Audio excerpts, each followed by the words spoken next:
I'm gonna chain myself to the outside of this restaurant. Hello everybody and welcome. We are here today in Lost Continent at Islands of Adventure. We're going to be exploring this place, kind of giving it a proper farewell, at least from my perspective, a Islands of Adventure Universal Studios novice. Someone who used to come here a lot when I was a kid, but not as an adult. But I actually have lunch reservations booked for Mythos. I have never eaten here. I have always seen the banner that says #1 theme park in the world by Theme Park Insiders. I've never eaten here. I've always meant to, and the fact that this place's days are numbered, I figured why not? Might as well. It's about time. But let's get on in there and see what the land has in store for us today. Right across from Mythos is the former site of Poseidon's Adventure, or Poseidon's Fury? Was it Poseidon's Fury or Poseidon's Adventure? Again, guys, I am not the go-to Universal IOA expert, so please correct me. I believe it's Poseidon's Fury. All I remember was when I was a kid going in there and doing that water tunnel. But man, they do not make lands like this anymore. I'm like floored at the theming. Like, just look at the scale here. This is incredible. And it's obviously something I took for granted when I was a kid and kind of scoffed at. Now, a lot is to be said about what it is that they're actually going to be doing with this area. A lot of rumors have suggested Lord of the Rings, Legend of Zelda, Pokemon. I don't know where it's gonna go. I do know that recently a Universal executive was spotted shooting some kind of promotional content, and I'm assuming that's gonna be the announcement of its replacement. And it looked like a big suit, so I can only assume it's going to be announced the location of Pokemon, considering that they now have that partnership with Nintendo for Pokemon specifically. Nobody knows. Obviously, I'm sure people on the inside know. Whatever it is, I'm excited to see it, especially if it is pulled off in the kind of scale that they have pulled off here with Lost Continent. Now, I have heard a heavily substantial rumor. I don't know if it's a rumor or if it's a wives' tale or if there's any truth to it, but I just want to give you that, heads up before I tell you. But I have heard on numerous occasions that the team that was actually designing Beastly Kingdom for Animal Kingdom brought all of their designs to Lost Continent, and a majority of this is what Beastly Kingdom was going to look like. Something that makes me a little bit sad is seeing what's become of this place. It almost feels like you're walking through an abandoned shopping mall, because you have Kung Fu Panda meet and greets, you got How to Train Your Dragon merchandise. It's just a carcass that they're using to house a bunch of different things.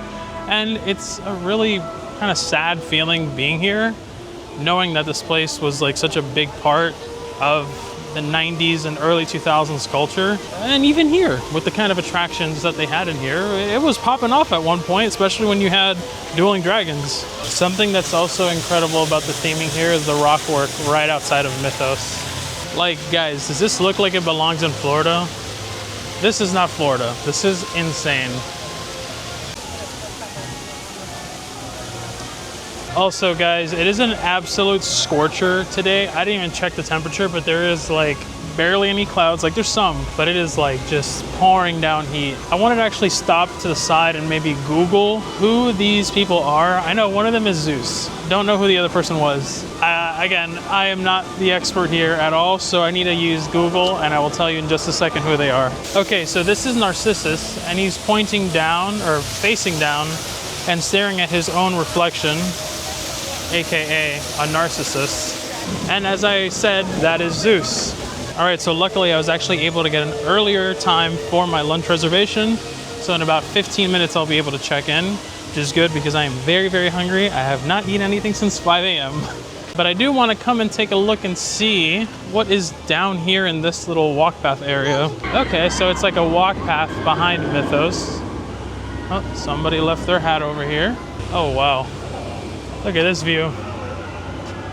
Oh, no. You know what? I gotta say, there's a lot of kinetic energy. You can see Velocicoaster whirring. You can see the launch from Hulk. You can see, was Circus McGurkus, or whatever that like people mover thing they have is. Me Ship the Olive over there. Looks like the lift hill for Bilge Rat barges. Now you guys know how I said in my last vlog that this is my first time as a day guest in Universal Studios Florida. That is true. Every time that I have... Oh, Bioreconstruct! Look at him go! Every time I have come to Universal Studios Florida, it was only for Halloween Horror Nights and Scream Early. I did come to Islands of Adventure once as a day guest in the last 13 years, and that was part of like a company event. And I did ride Velocicoaster, and I hated it. Everybody says it's their favorite, and I hated it. But not because I don't like thrill rides. I love roller coasters, I love thrill rides. I love Stardust Racers.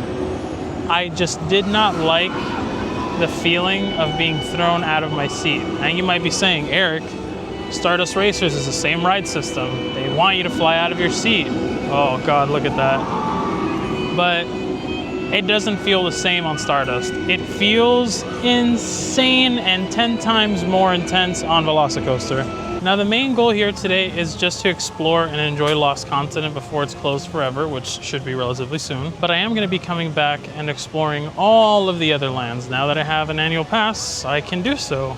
But I want to focus, like I said today, just Lost Continent, and I got to make my way back to Universal Studios for Mardi Gras. I didn't even notice that broken fish. I wonder if it's purposeful or if that was just placed there after it broke off elsewhere. Right across Mythos, looks like we have a Forever Pearls, stones, and jewelry. Just a lot of different jewelry. Oh, there's that Universal rain jacket. This all seems to be things that you would be buying like when you're in a beach town or at port in the Bahamas. Oh, this shirt's actually really nice. I like that a lot. I wonder if it's like blacklight reactive too. Here's the quick service location, Fire Eater's Grill. I don't think I've ever eaten there. Maybe I did when I was a kid. But here's an archway which seems similar like the one all the way at the front of the park. Here's some other bazaars. Just seems to be a lot of outdoor shaded seating. Here seems to be another quick service area. Desert Kebab House, delicious kebabs. It took me like 9 times to properly pronounce desert. And see, I'm doing it again. Desert instead of dessert.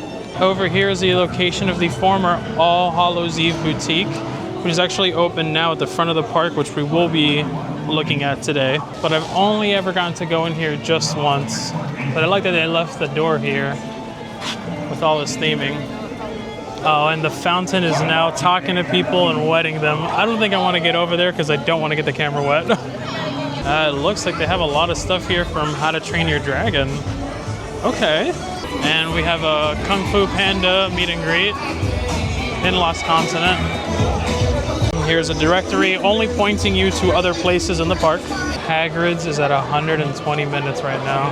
And the Universal Mardi Gras Parade is today at 7 p.m., which I have already covered by this point in another video. So make sure to click the link here or below if you want to go watch my Mardi Gras video. All right, it is officially 1:35. Let's go check in for our lunch reservations at 1:45 and finally get some food.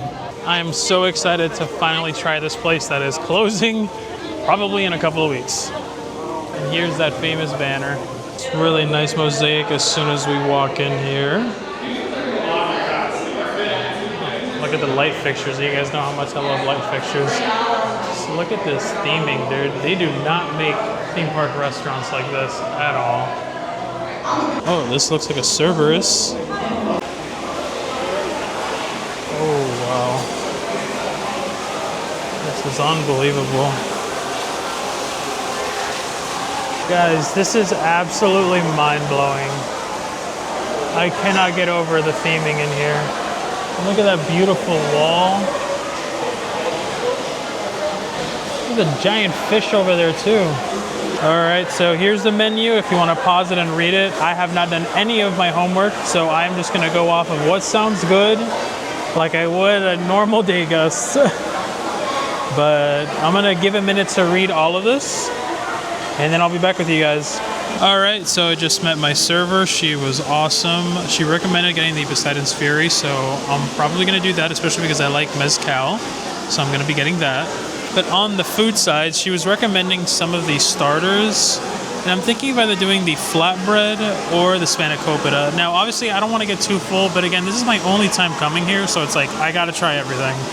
So I'm thinking I might get the Mediterranean braised beef flatbreads. Here's some more theming mosaics. I mean, I know it sounds like a broken record, but the theming is unbelievable. The mosaics here, everything is purposeful. There's a snake, there's the Cerberus. Even here on the railings, you have them holding up, almost like Sisyphus carrying the stone up the mountain.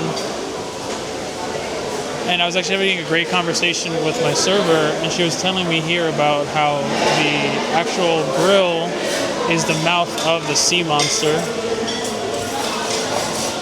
Oh yeah, right over there.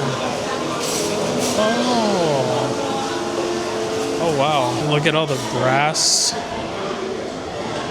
Some more mosaics over here. These gorgeous door handles. Oh wow, look at these. This is probably over from Poseidon's Fury. All of like, seems like pewter over here on the edges of the chairs. Here's another one of those heads. This place is magnificent. I mean, they can't tear it down. They have to maybe retheme it, but they cannot tear it down. So here is the Poseidon's Fury. It is Montelobos, Mezcal, Cointreau liqueur, Gran Cala agave nectar, pineapple juice, splash of fresh lime juice, and a tahine rim. That sounds very refreshing. Reading the description to you guys behind the camera, I was legitimately licking my lips because I'm so thirsty. Now, I just drank a bunch of water too, but I am ready for a drink.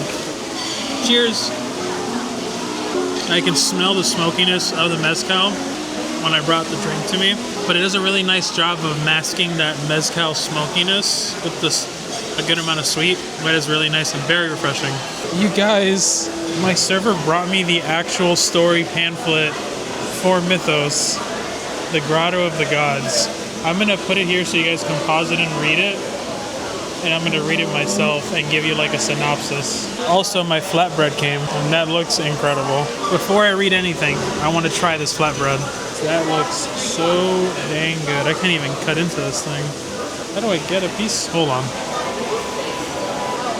It was actually really good and very fresh. I'm pretty sure there's like some kind of mint in there because I can taste the mint, but it's pretty good. It's not too heavy either, not too dense. You know what? I'll read it to you guys as well because reading helps me remember. Mythos, the Grotto of the Gods. Mythos is more than just a restaurant. Mythos is a myth and a legend thought up by designer Jordan Moser. Now you're going to know what my reading comprehension skills are like. Jordan utilized design elements drawn from Greek mythology and constellations. Mythos is an ancient observatory where they chart the heavens with the constellations. Extensive research was made into constellations and their Greek origins to find a story which ties the heavens together with the figures which are sculpted into the restaurant's interior, the Chimera, the Sirens, and the three large faces. The Andromeda cluster of the constellations is the largest in the heavens and consists of 7 well-known and important figures: Perseus, Cetus, Andromeda, Cepheus, Cassiopeia, Pisces, and Pegasus. The theme of Mythos is based on 2 stories: the ancient epic of Perseus and the story of Bellerophon. Bellerophon is the one who slew the Chimera. The river running through the restaurant is a representation of the river Styx, like I showed you earlier, which Perseus crossed in his quest. The main figure on the siren column, the one right in front of me, would be the Oceanide nymph Styx, ruler of all rivers and guardian of the river Styx. The 2 smaller figures on the column would be then Styx's 2 daughters, Nike or Nike, which is victory, and Baia, force. The sea creature across from the river Styx would be Cetus, which is the Greek word for oven, and that's where the pizzas or flatbreads come out of. Female sea monster, which was the mother to Medusa, both were killed by Perseus in his journeys. The 3 large faces are the 3 brothers, kings of the sea, Pharsis, Nereus, and Thalamus. Phorcys is involved in the story due to the fact that he is the husband of the sea monster Cetus. Drama! Father to Medusa and her Gorgon sisters. Cetus, the sea monster, drank from a secret underground canal where the river Styx flows into the sea. When hungry, the monster emits a thick smoke which covers the sea. When thirsty, she covers the waters, causes the waters to swell and flood. And yeah, that's the story of Mythos. I have never been to a restaurant where they gave me, or at least had this intricate of a backstory. These kinds of things don't exist in theme parks anymore. These kinds of things are so few and far between that you have to really go out of your way to find it. Holy... You guys gotta see this. Here is my fork, knife, and spoon grilled cheese, which is basically pork belly, grilled cheese, shredded Parmesan, and tomato soup. I'm gonna have to clip this on. I always hate how this thing sticks out.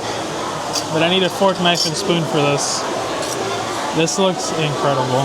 Oh my god. Did I ever tell you guys that I'm lactose intolerant? I guess you're about to find out. Is that garlic? What's this? Oh, those are potato chips. Alright. Cheers. Oh my god. They can't close it. Nope. Don't close Mythos. Retheme it. Make it a Pokemon Gym restaurant. I don't care. You cannot close Mythos. You cannot change this menu. This is unreal. I'll see you guys later. Yeah, so that fork, knife, and spoon grilled cheese was unbelievable. You know what's funny too is that you would be surprised with a dish like that. You would expect it to be heavier and denser. No, I'm full because I didn't eat anything at all this morning, and now I'm eating a bunch of stuff. I had the flatbread, I had that, and yes, I'm about to have dessert because if this is the one and only time that I'm coming to Mythos, I'm gonna be getting dessert. So I feel like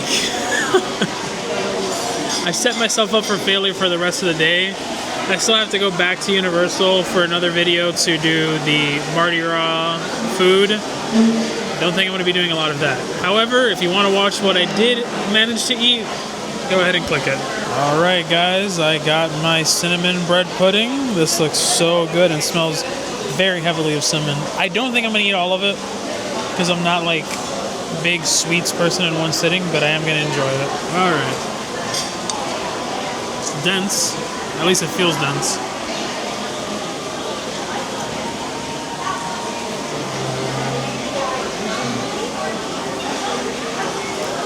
I'm gonna chain myself to the outside of this restaurant.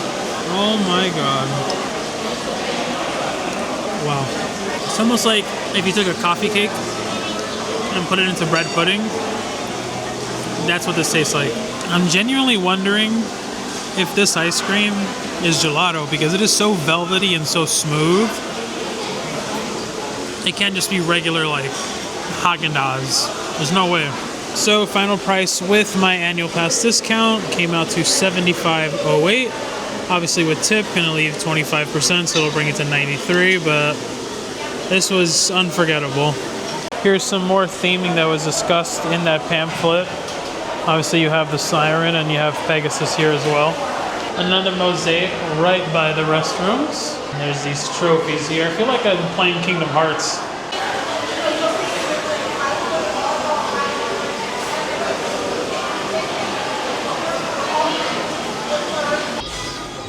Alright, Mythos.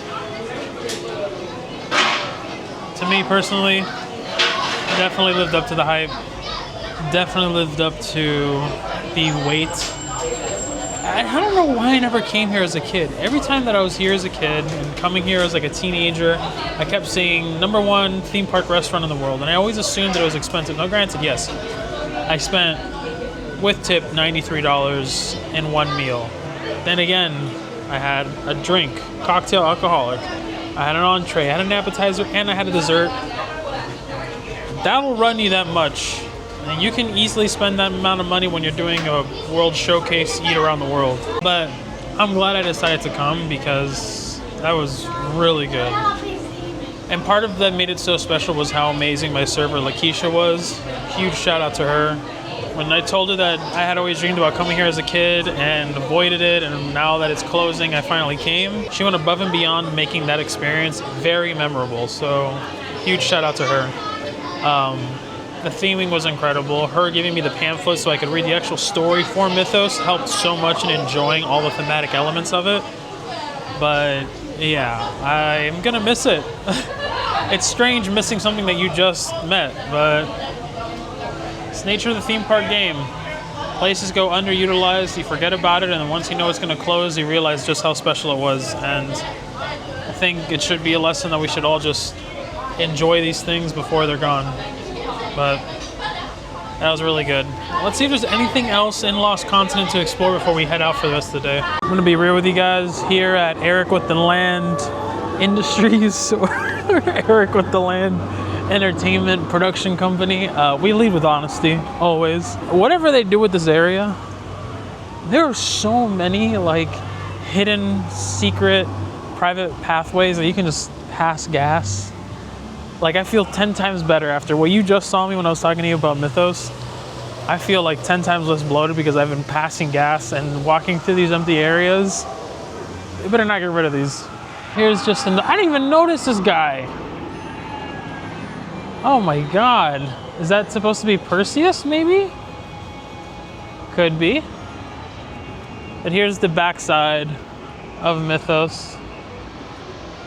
Just looking at this reminds me of Project Hail Mary with all these rocks. Well, with how limited the offerings are left of Lost Continent, I don't think there's much left for us to see here. Now, whatever does come here, whenever they announce it, maybe I'll come and I'll do like a deep dive of where I think certain things will go. But at this point, it's all just speculative. Could be Pokemon, that's the leading, rumor. Could be Lord of the Rings, that would be an easy retheme.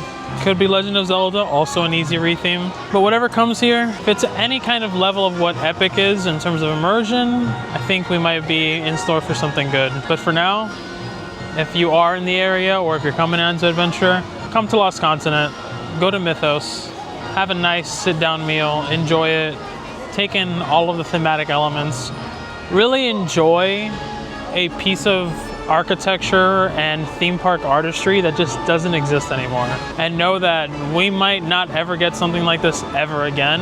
And I don't want to blame Universal, but I think this place was always doomed from the beginning when your main attractions, now yes, you had Dueling Dragons, but your main attractions were Poseidon's Fury and The Last Voyage of Sinbad. The place was doomed from the beginning. Especially once the Harry Potter was dealed. I think that was, once the Harry Potter deal was struck, this place was on life support. I was just about to do my outro, but I stopped myself because I want to see All Hallows Eve Boutique over at the entrance. So I'm making my way towards the entrance of Islands of Adventure, and I see this submarine here. This is, I'm assuming this has to belong to the people who discovered the Islands of Adventure. And just look at all this theming.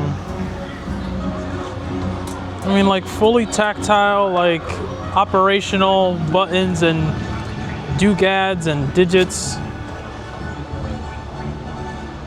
It looks almost like a yellow submarine. I mean, it is a yellow submarine, but I'm talking about like from the Beatles. This is wild. I'm really finding myself to appreciate the original storytelling thematic elements in Islands of Adventure. Like, yes, Jurassic Park is cool, Seuss Landing's cool, Hogwarts, which I didn't even realize all of Hogwarts is under Scrim.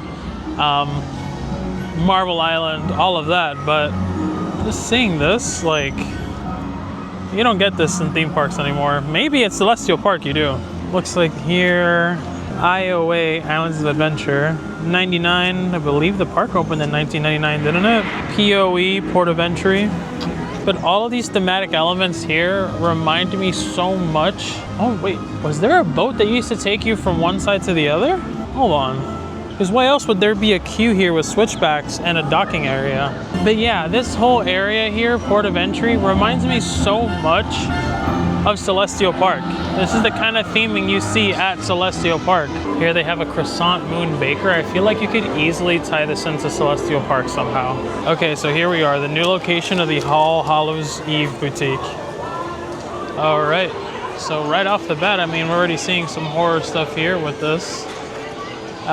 Appalachian skull. We got this throw here with the Mardi Gras skull, the Mardi Gras kind of spirit jersey. But here, if you look, it says Attention Sinbad, or Sindbad. Here they have some tiki designs. I love all this like old traditional horror stuff. And they have these mystery pop figures. That's really cool. Universe minis. Some hot sauces like they were selling at All Hallows Eve Boutique.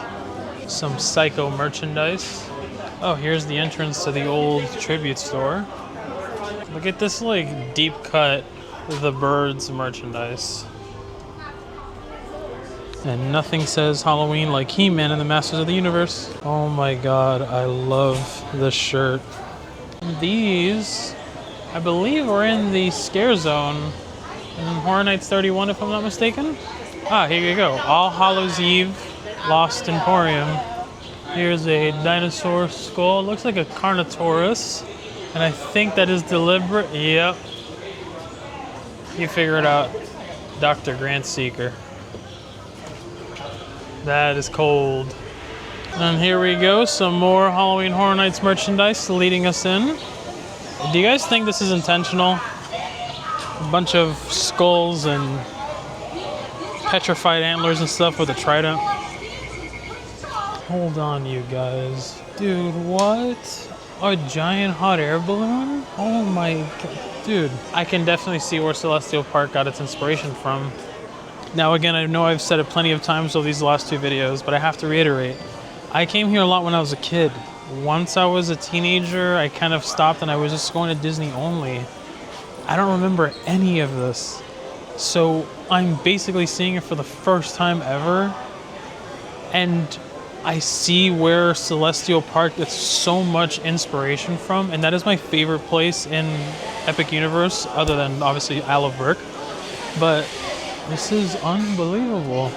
Some more aquatic theming here, more exploration. Like, I don't think I'm speaking out of turn when I say that this level of theming belongs at Tokyo Disney Sea. Look at all of this. Unbelievable.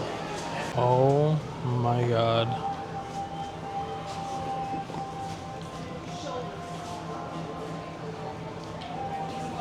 Oh my god. There's this little buggy out here, the HMS Turner. You see different ads for things like Ripper Adventure, Pharos Lighthouse, Green Eggs and Ham. It's a taxi. And if you look at the dashboard, it has Jurassic Park, the Lighthouse, which I'm assuming is port of entry, Toon Lagoon, and Dr. Seuss. Damn, this thing doesn't even acknowledge Lost Continent. Alright, I'm gonna make my way out of Islands of Adventure, do a little outro because I gotta get back over to Universal Studios Florida and do the rest of last week's vlog.